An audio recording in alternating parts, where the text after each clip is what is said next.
Alright, so as you can see, I got a little dressed up for this one. I did not wear a necktie, though. I don't see the point of wrapping something around my neck if I'm not having an orgasm. Quite frankly, that is all the risk and none of the reward. That's just stupid. Okay, so before we get started, let me go ahead and address a couple things that have been brought to my attention.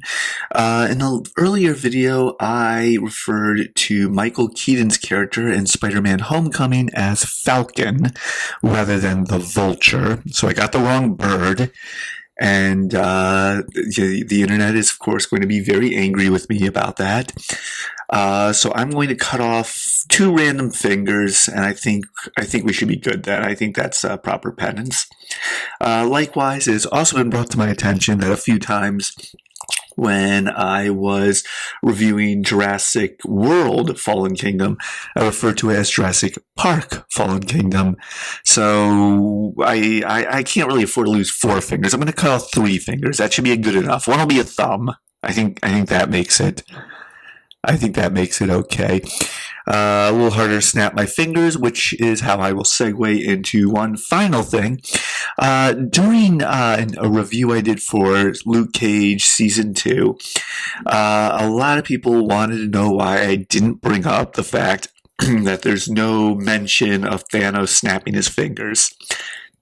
Now, my understanding is that all the shows that take place in between Infinity War and Avengers 4, when they resolve all that, all of those shows technically take place before Infinity War. There's I think there's online a timeline that shows how that all works out. Sure, you can find it if you look for it. And frankly, they really can't put that in the series. The series just won't be self-contained if towards the end of it or during any part of it, everyone just vaporizes, or half the people vaporize. That's not going to make any sense, and there's no reason why the characters in the story would understand what happened. So how's the audience going to figure it out?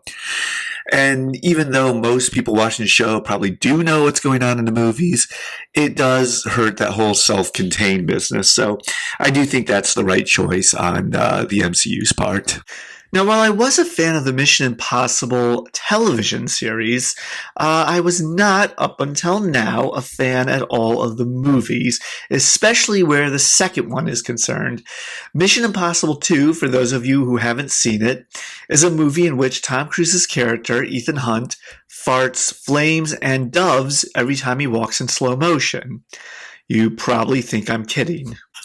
One of my biggest problems with the Mission Impossible cinematic franchise is that Tom Cruise's character Ethan Hunt is a vicarious Uberman fantasy, which doesn't make him a very interesting character and doesn't really create a lot of suspense when you know he's basically invincible and can do anything. This also makes him impossible to relate to. Now, this was often a big problem I had with, say, like the James Bond franchise as well, or Jack Reacher novels and movies also starring Tom Cruise.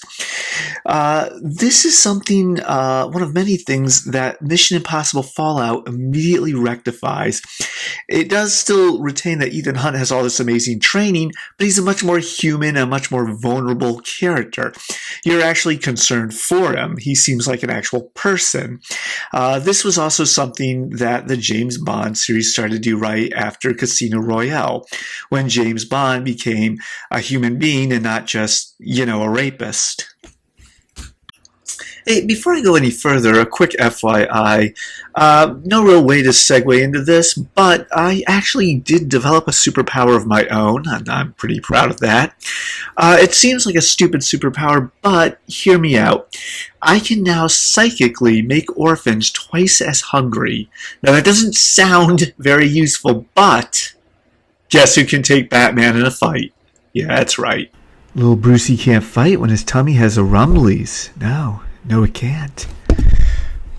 So, superpowers aside, back to Mission Impossible Fallout. Now, as I was saying, this movie actually makes Ethan Hunt into a human being. He seems out of his depth. He seems to question himself. He doesn't know what the hell he's doing. He's making it up as he goes. He's, at times, actually kind of terrified of the situation. We see him struggle even with relationships. We see him struggle to maintain leadership with the people under him. We see him get the crap knocked out of him. When he gets almost knocked out, he looks like he's in pain.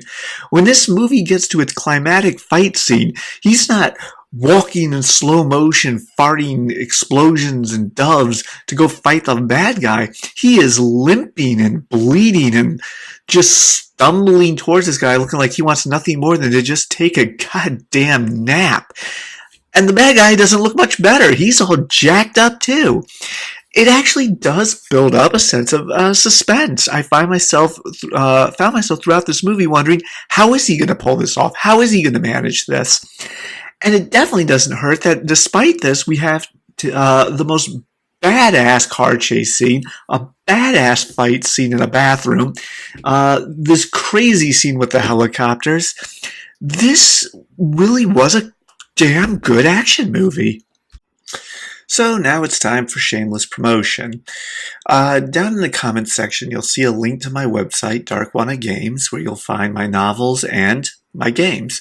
Our first one is finished, Perfect Ramen. It's been out for about 20 days now as of the time of this recording. We're in a couple of stores, mostly in the Seattle area. This Wednesday, in about a day now, tomorrow, we will have an unveiling party at the Ray Gun Lounge in downtown Seattle.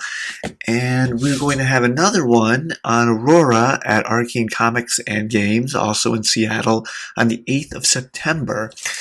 Please feel free to stop by our website, take a look. We also have down there a link for our Facebook page, our Twitter file, and of course this YouTube channel. So please feel free to take a look. Appreciate it. We'll see you next time, and we'll do another one of these again.